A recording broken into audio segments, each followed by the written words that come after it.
illallah. La ilaha illallah. An sace min gabana daga shiga kasuwa. Yanzu gashi amarya ta koro ni.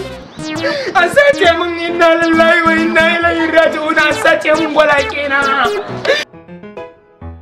Ya ka sace ma? Wallahi an sace min. An sace ma mi? An sace min, ka duba ka gani mana. An sace. Ina zuwa. Ba sai kan nan ba na gani an sace su ba. Gwalake aka sace min.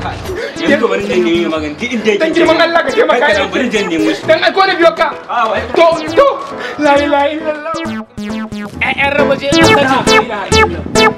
Me yake faruwa? Wallahi abokina ne aka sace mai ƴaƴan gwalagensa. Aka sace mai duka. Duka babu an kwashe ƴaƴan gwalagen gaba. Ya dawo Hajara. Ai Hajara ne kawai. To kira shi kai maza. Muna sai da magani ƴaƴan rabaje, muna sai da maganin ƙarfi, muna sai da ƙarfi na mazakuta. Ba su dawo ba. An sace min gwalake na.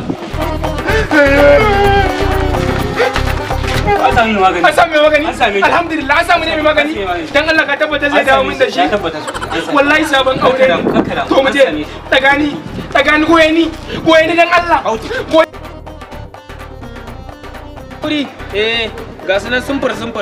Akwai ƙato, akwai ƙarami, har na roba muna da shi. Ku yi sauri ku zo. La ilaha illallah. Alhamdulillah. Masha Allah. To ba damuwa na gode. Malam dan Allah ka taimaka min. Komai da komai an sace. Shi da ba komai da komai. La ilaha illallah.